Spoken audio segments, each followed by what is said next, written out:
వారు అప్పటి వరకు జనంలో మమేకమై తిరుగుతున్నారు. చూసిన వారు మనలో ఒకరు అనుకున్నారు. ఎవరికీ అనుమానం రాలేదు. కానీ ఎన్ఐఏ విస్తృత దాడులతో ఒక్కసారిగా బెజవాడ బెంబేలెత్తిపోయింది. అసలు గుట్టు తెలిసి అంతా అవాక్కయ్యారు.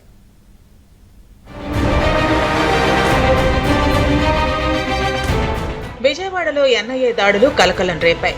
వించపేట పరిసర ప్రాంతాల్లోని నిందితుల ఇళ్లు, వారు నివసించిన రహస్య స్థావరాలపై ఏకకాలంలో ఈ సోదాలు జరిగాయి. విజయవాడ 2 టౌన్ పోలీస్ స్టేషన్ నుంచి ఎన్ఐఏకు బదిలీ అయిన ఉగ్రవాద ముఠా లింకుల కేసు విచారణలో భాగంగా ఈ తనిఖీలు జరిగాయి. ఈ సోదాలతో అంతర్జాతీయ ఉగ్రవాద సంస్థలైన ఐసిస్, అల్ ఖైదా నెట్వర్క్ల ప్రమాదకరమైన దేశద్రోహ కుట్రల గుట్టు రట్టయింది. ఈ భారీ నెట్వర్క్ విషయంలో మొదట ఏపీ కౌంటర్ ఇంటెలిజెన్స్ సెల్ అధికారులు సోషల్ మీడియా వేదికలపై నిరంతర నిఘా ఉంచి ఛేదించారు. ఈ దర్యాప్తులో భాగంగా పోలీసులు ఇప్పటి వరకు 5 కీలక నిందితులను అరెస్టు చేశారు. వారిలో విజయవాడకు చెందిన 23 ఏళ్ల మహ్మద్ రహమతుల్లా షరీఫ్, 27 ఏళ్ల ఎండి డానిష్, 23 ఏళ్ల మీర్జా సోహెల్ బేగ్లతో పాటు హైదరాబాద్కు చెందిన సయీదా బేగం, కర్ణాటకలోని బళ్ళారికి చెందిన అబ్దుల్ సలాం ఉన్నారు. ప్రస్తుతం ఈ కేసు ఎఫ్ఐఆర్లో కేవలం తెలుగు రాష్ట్రాలే కాకుండా ఆంధ్రప్రదేశ్, తెలంగాణ, బీహార్, ఢిల్లీ, రాజస్థాన్, కర్ణాటక, మహారాష్ట్ర, పశ్చిమ బెంగాల్ వంటి 8 రాష్ట్రాలకు చెందిన మొత్తం 12 మంది నిందితుల పేర్లను చేర్చారు. వీరంతా కలిసి అల్ మాలిక్ ఇస్లామిక్ యూత్ అనే ఒక రహస్య గ్రూపుగా ఏర్పడ్డారని ఎన్ఐఏ దర్యాప్తులో తేలింది. విదేశీ హ్యాండ్లర్ అయిన అల్ హకీం షుకూర్ నిర్దేశకత్వంలో వీరంతా భారత్లో ఐసిస్, అల్ ఖైదా నెట్వర్క్ ను వేగంగా విస్తరించడానికి ప్రణాళికలు వేశారు. నిందితులను విచారించిన అధికారులకు దిగ్భ్రాంతికరమైన కుట్ర కోణాలు వెలుగులోకి వచ్చాయి. ఇండియాను ఇస్లామిక్ దేశంగా మార్చడం, జాతీయ జెండా స్థానంలో ఐసిస్ నల్ల జెండాను ఎగురవేయటం, అలాగే గజ్వా-ఎ-హింద్ కోసం పనిచేయడమే తమ ముఖ్య లక్ష్యాలని నిందితులు అంగీకరించారు.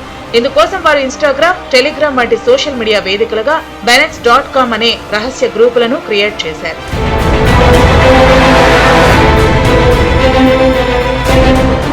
ఈ డిజిటల్ గ్రూపులలో కొందరు పాక్ జాతీయులు కూడా సభ్యులుగా చేరి ఉగ్ర కార్యకలాపాలను నడిపించేవారని సమాచారం. ఈ గ్రూపుల ద్వారా జిహాద్ పేరిట ప్రాణాలు అర్పించడానికి యువతను బ్రెయిన్ వాష్ చేసి చేర్చుకునేవారు. వారిని ఆత్మాహుతి దాడులకు ప్రేరేపించేవారు. విదేశీ హ్యాండ్లర్ షుకూర్ ఆదేశాల మేరకు యువతను ఆకర్షించి వారిని పాకిస్తాన్, ఆఫ్ఘనిస్తాన్లకు పంపి అక్కడ స్నైపర్ రైఫిళ్లు, గన్స్, బ్లాక్ పౌడర్ బాంబులు, ఐఈడీ పేలుడు పదార్థాల తయారీలో ప్రత్యేక శిక్షణ ఇప్పించడానికి ప్రమాదకరమైన స్కెచ్ వేశారు.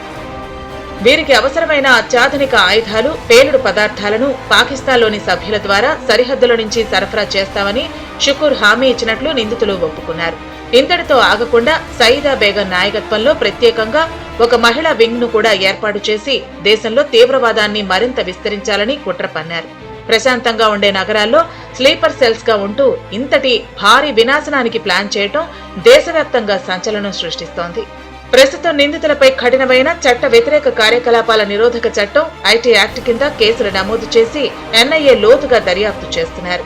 ఒకప్పుడు కేవలం స్థానిక నేరాలు, రాజకీయాలకే పరిమితమైన విజయవాడ కాలక్రమేణా టెక్నాలజీ వాడకం పెరగడంతో డిజిటల్ తీవ్రవాదానికి వేదికగా మారుతోందనే ఆందోళన వ్యక్తమవుతోంది. కేవలం ఇంటర్నెట్ ఆధారంగా యువతను తప్పుదోవ పట్టిస్తున్న ఈ వ్యవస్థను నిర్మూలించేందుకు ఎన్ఐఏ ఆకస్మిక తనిఖీల ద్వారా వారి గుట్టు రట్టు చేసింది. వీరి వెనుక ఇంకా ఎంతమంది ఉన్నారో అనే కోణంలో లోతైన విచారణ చేస్తున్నారు.